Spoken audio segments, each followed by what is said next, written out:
नमस्कार दोस्तों, target with PS Parihar channel में आपका स्वागत है। ब्रेकिंग न्यूज है उन विद्यार्थियों के लिए जो विद्यार्थी एलटी ग्रेड शिक्षक भर्ती की तैयारी कर रहे हैं अथवा टीजीटी पीजीटी की तैयारी कर रहे हैं।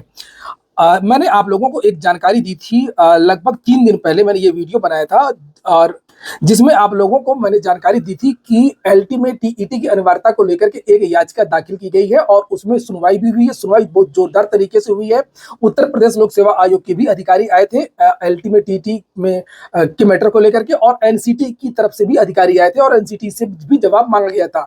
विद्यार्थियों का यह कहना था कि जो एलटी की भर्ती होती है वो 6 से लेकर के 10 तक के लिए होती है और इसलिए जो 6 to 8 के लिए जो ये पढ़ाते हैं तो उसकी जो मिनिमम योग्यता होती है वो टीईटी होती है। और उसी क्रम में एनसीटीई ने एक एफिडेविट दिया है जिसको मैं दिखाऊंगा, और जो सुनवाई हुई थी 3 दिन पहले 2 दिन पहले, उस सुनवाई का ऑर्डर भी आज अपलोड कर दिया गया है, उसको भी देखेंगे। तो वीडियो को पूरा देखिएगा, लास्ट तक देखिए। वीडियो बहुत महत्वपूर्ण है और बहुत सारे विद्यार्थियों को झटका भी लग सकता है। लेकिन आगे बढ़ने से पहले एक सूचना है उन विद्यार्थियों के लिए जो विद्यार्थी एलटी ग्रेड शिक्षक भर्ती की तैयारी कर रहे हैं। वे सभी अभ्यर्थी चक्षु प्रकाशन की इस बेस्ट बुक को ले सकते हैं जिसे आप लोग यहाँ पर देख रहे हैं। एलटी ग्रेड शिक्षक भर्ती का जो पेपर फर्स्ट है उसमें समान अध्ययन आता है, उसकी ये बेस्ट बुक है। उत्तर प्रदेश लोक सेवा आयोग की भर्तियों में एलटी ग्रेड की भर्ती में जिस प्रकार के प्रश्न पूछे जाते हैं उसी प्रकार के प्रश्नों का इसमें समावेश किया गया है। इसमें 1800 से ज्यादा बहुविकल्पी प्रश्न दिए हुए हैं और सभी प्रश्नों की विस्तृत व्याख्या भी इसमें दी गई है। चक्षु प्रकाशन की एलटी ग्रेड की यह बेस्ट बुक आप लोगों को सभी कापी किताबों की दुकानों में मिल जाएगी। अगर आप लोग ऑनलाइन मंगवाना चाहते हैं तो उसकी लिंक मैंने डिस्क्रिप्शन बॉक्स और कमेंट बॉक्स में उपलब्ध करा दी है। उत्तर प्रदेश लोक सेवा आयोग ने अपने नोटिफिकेशन में जो सिलेबस जारी किया है उसके हिसाब से इसमें आप लोगों को स्टडी मटेरियल भी देखने को मिलेगा और स्टडी मटेरियल के बाद में आपको क्वेश्चन आंसर भी देखने को मिलेंगे। एलटी ग्रेड की चक्षु प्रकाशन की और भी पुस्तकें आती हैं बढ़िया बढ़िया।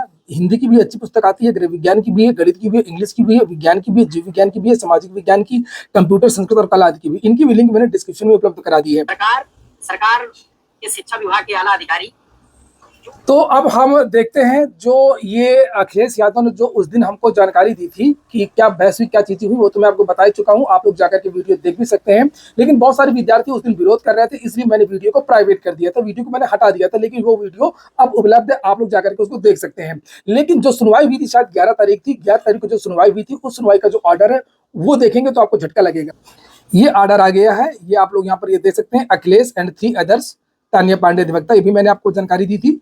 और ये ऑर्डर है टेट को लेकर के और मैंने इसका जो है ट्रांसलेशन किया गूगल से।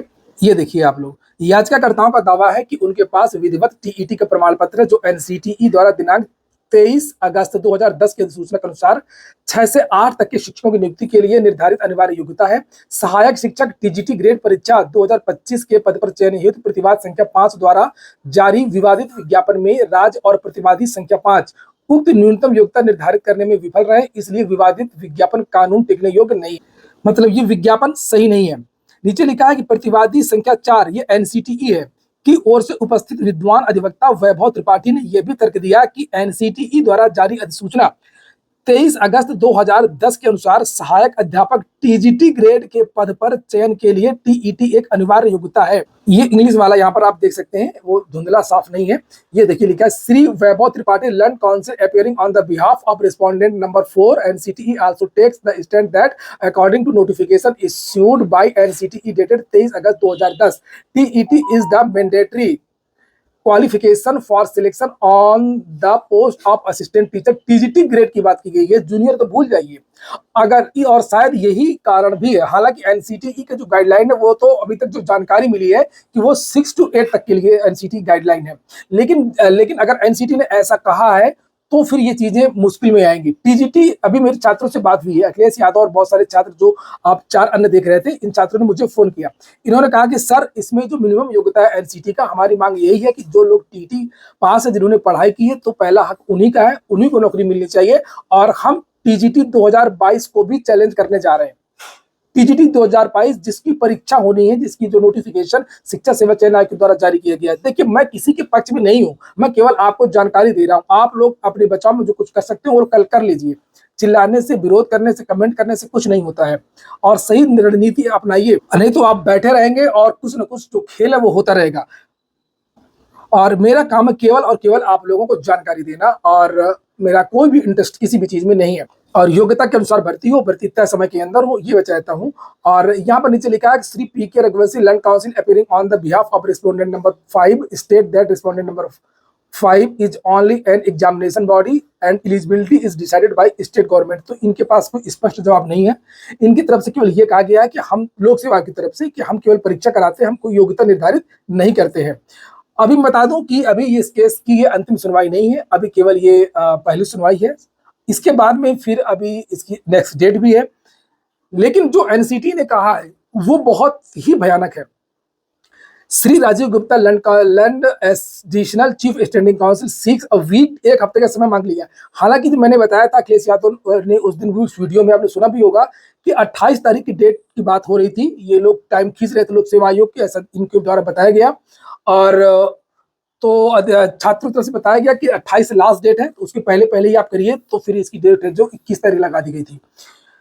तो यहाँ पर यह लिखा गया कि उन्होंने एक हफ्ते का समय मांग लिया है और यहाँ पर clarification in the regard from respondent number 1, 2, 3 accordingly adjourn. तो 21 तारीख का ये फ्रेश केस के रूप में इसको लगाया गया है। तो इनके पास, लोक सेवा आयोग के पास, सरकार के पास, शासन के पास फिलहाल अभी तो कोई जवाब नहीं है। अगर एनसीटी ने कर दिया है ऐसा, तो फिर ये विज्ञापन में इस तरीके से क्यों योग्यता रखी गई है, ये एक बड़ा सवाल है।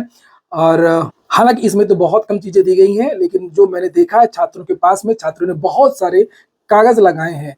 अलग अलग भर्तियां जो होती हैं कस्तूरबा गांधी विद्यालयों से, अटल आवासीय उत्तर प्रदेश सरकार ही करती है बहुत सारी टीजीटी की भर्तियां, जहां पर टीईटी मांगा जाता है। केंद्र सरकार की बहुत सारी भर्तियों में भी टीजीटी वगैरह की जो भर्तियां आती हैं उसमें भी टीईटी मांगा जाता है। विद्यार्थियों ने बहुत सारी चीजें लगाई हैं और उसी क्रम में ये अभी आदेश आज जारी हुआ है। 18 की जो वैकेंसी आई उसको भी हमने जो है कवर किया, 18 की वैकेंसी को भी हमने कवर किया।